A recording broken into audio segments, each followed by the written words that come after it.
Rabbi Ben Zion Gaisinski, and I want to bring you something that I hope will be light and fun. During these gloomy days of COVID, our mood can be somewhat depressed, and we are looking for ways to be able to lift that mood. Now, what has been helpful is an onslaught of various Zoom sessions, Torah classes, etc., but many of them are a little bit on the heavy side. So I have this idea that we do something that would be light and enjoyable, maybe even fun. We know that the Baal Shem Tov taught us that song is the quill of the soul. So then, why don't we come together here and learn a new song? And with this, we'll be able to lift our mood and maybe even touch our soul. What I'm going to do is choose a song that also has a story to it, so that in relating to the story, one might be able to use the song as a key to reach an inner part of your soul, or to raise your spirits of some particular dilemma that you might be having. So without further ado, here we go. The story for this song is a story about the Shpole Zaide. The song is called Russian Kozak. You may be familiar with it. It's a very, very enjoyable, upbeat song. And it has 4 stanzas, which we'll talk a bit about later. The Shpole Zaide was of the Talmidim of the Baal Shem Tov, and he lived during the late 1700s. As you know, times were very, very difficult then. He was in the Ukraine and actually was the spiritual leader for a little town called Shpole.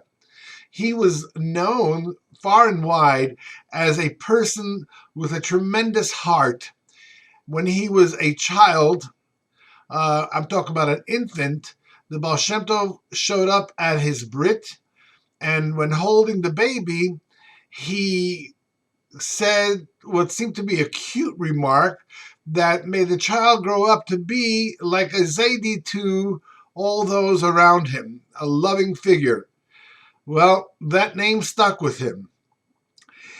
The story goes that there was a woman that came to him with a broken heart. What had happened is that she and her husband were renting a krechma. A krechma is an inn, a roadside inn, that you would rent from a nobleman who had tremendous amount of power. They were in cahoots together with the government, and the government allowed them to be judge and jury of the provinces that they owned, and they owned miles and miles of land. It was very common for Jews to be renting a roadside inn from them, and it was a means of making a living. People didn't have the money to buy property or business, but they could rent something, and hopefully the local peasants who weren't faring much better than them, financially that is, would kind of shake off their troubles with a drink. So the Kretchen was a watering hole where people came to drink, and a man could make a living. Usually they did fairly well and they were able to make rent, but at times, whether it was the weather that kept people away, frigid times, or whatever the reason, there were times that the Jew could not make rent. And if that were to happen, literally his life could be in dire straits, because these landowners, they were like governors in a sense. They were able to throw the Jew into jail, into a dungeon, and unless the community can come up with the funds to bail them out, we don't know where it would end. Well, this woman had that kind of a situation, and to make things even worse, the nobleman, the pirates as they used to call him in Yiddish, this fellow was a tyrant, and he had this fun activity that when celebrating his birthday, he would pull his mushka out of the dungeon. That means whatever Jew might be in the dungeon. Dress him in a bear suit. This was a bear skin, which was extremely cumbersome, heavy. The Jew had been starved, emaciated in jail, and he was set up, and he had to face off against a Kozak. The Cossacks were renegade soldiers that were nimble, and they were known to actually have this talent for dancing. You must be familiar with this. They could jump 6 feet up into the air, etc., etc., and the poor Jew would have to face off. And the way this scheme would go is that the dance would get very, very intense, and eventually somebody would collapse because they would be exhausted. If it was the Jew that collapsed, wouldn't you know, then the soldier had the right, this was the payoff, the reward, the trophy, to take a whip, a training whip, an animal whip, and to whip the Jew, and many, many times the Jew would literally meet the end of his life in that way. And here she was, knowing that the birthday of the pirates was coming up and her husband was in the dungeon, and she was heartbroken and devastated. So she came to the Rebbe, where else is there to turn, money they didn't have, to ask the Rebbe for his advice. For advice for what she might be able to do in a situation like this.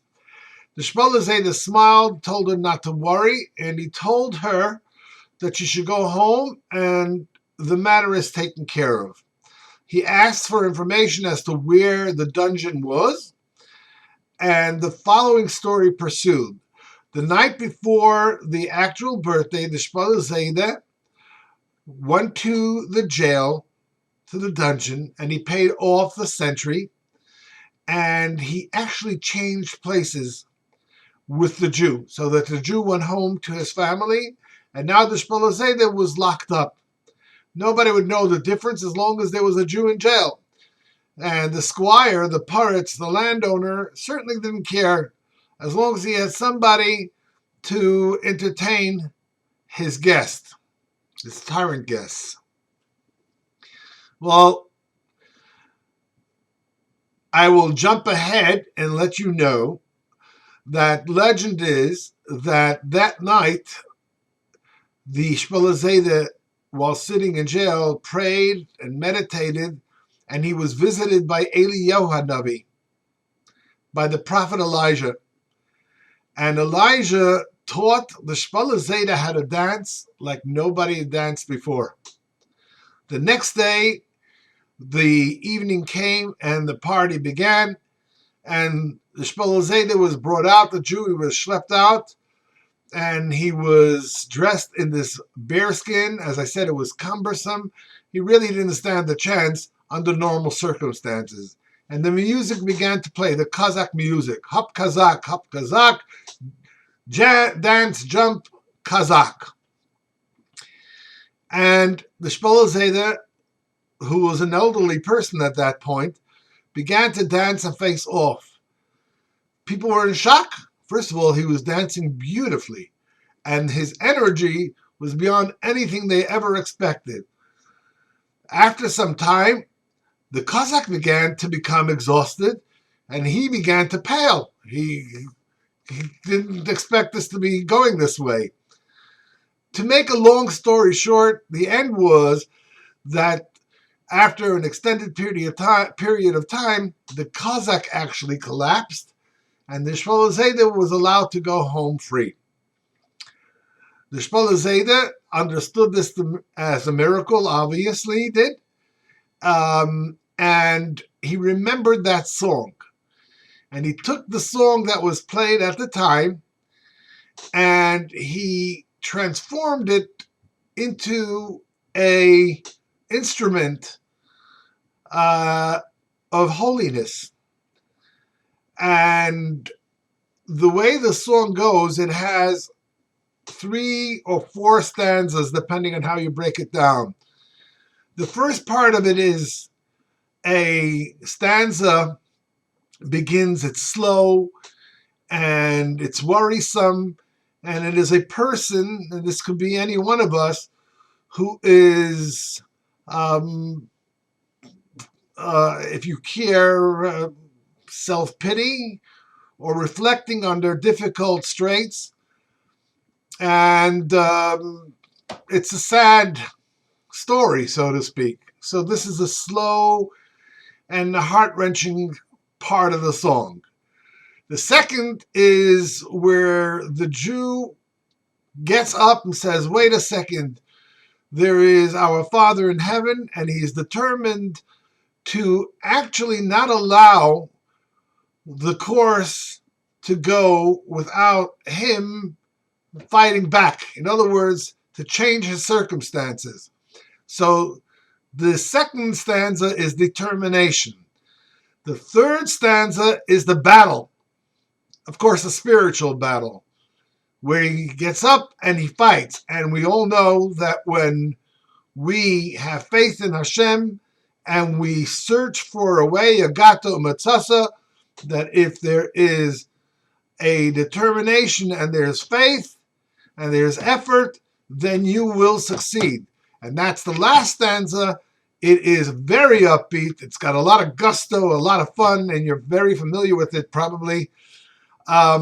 It's the Kozak, for which the song is named. That last stanza goes Kozak, and that is a stanza of victory. So without further ado, let's turn to the music. I want you to learn this song. You're going to enjoy it. It's going to reach deep into your soul. And Adam Shar Shira Elamitech Simcha. The only way to sing a song, Rashi says, is to do it with great joy. Now with me, I have a very special friend. He will play, and I will try to sing as best as I can.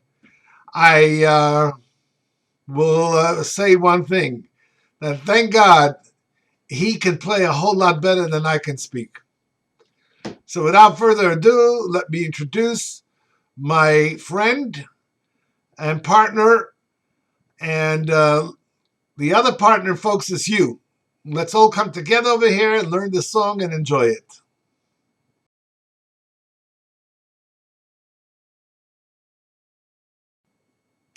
Let us begin by asking our musician friend to play the song of Kozak from beginning to its end.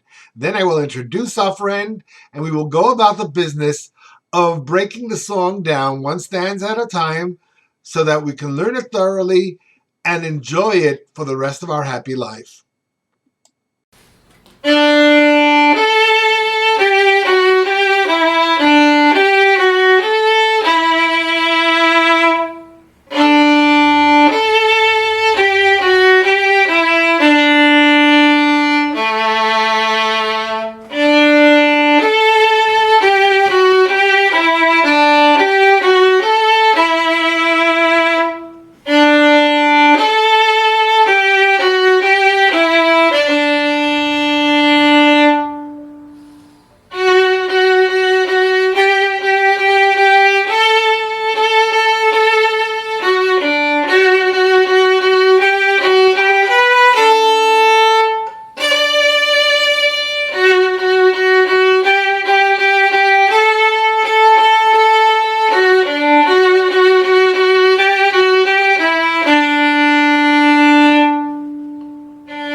Hi, my name is Rabbi Ben Sion Gaisinski, and with me is our good friend Gershik Cherovinsky. That's right. I got it right. What do you know? Okay. So, folks, I think we're off to good synergy over here. Gershik, I wanted to ask you, I know that you are an amazing musician, but for the interest of the people, what is your professional training?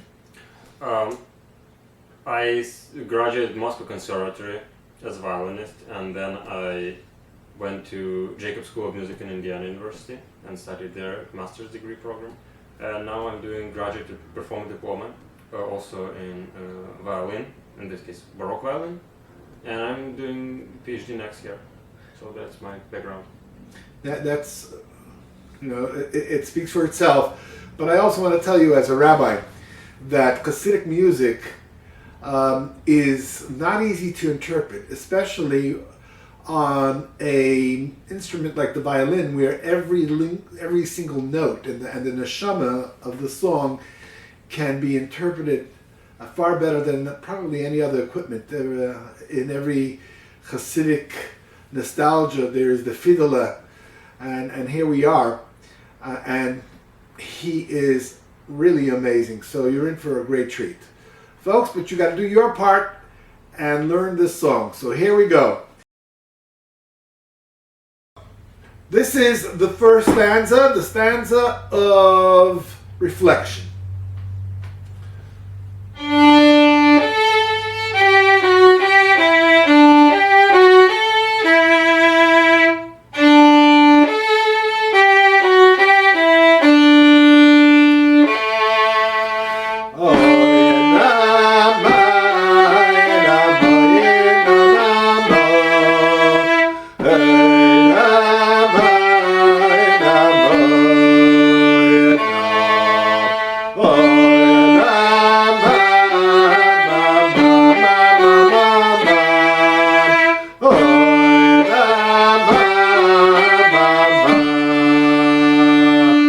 Folks, now you with us together, everybody.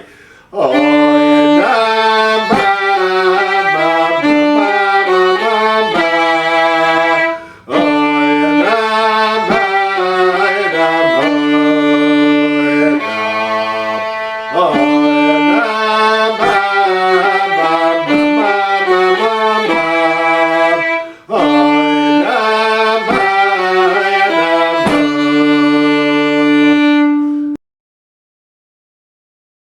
second stanza, where we make a conscious decision to actually change our situation. So this is the termination.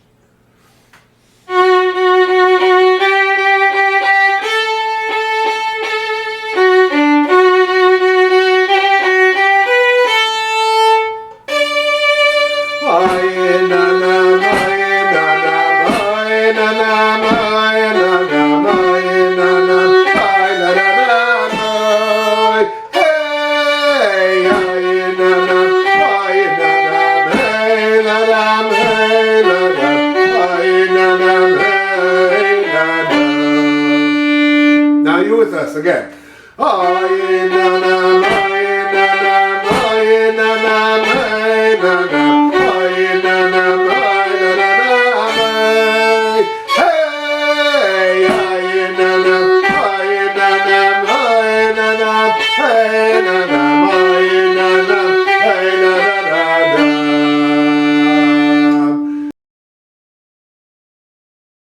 Third stanza. This is where we get up and arm ourselves spiritually, of course, and actually go out into battle and fight the war.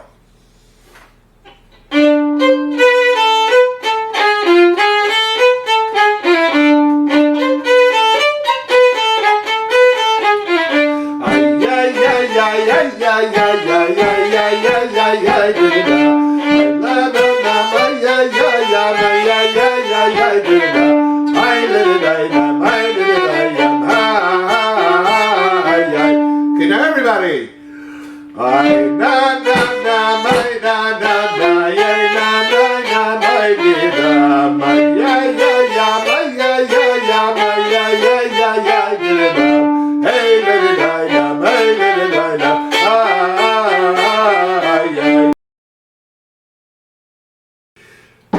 And finally, the last stanza that everybody is waiting for, our Russian Kozak, for which the song is named, the stanza of victory.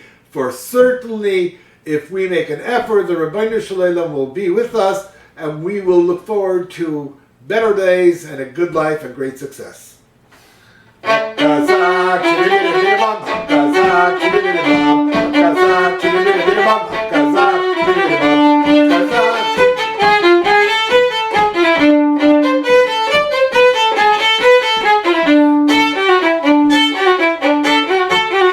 Everybody together.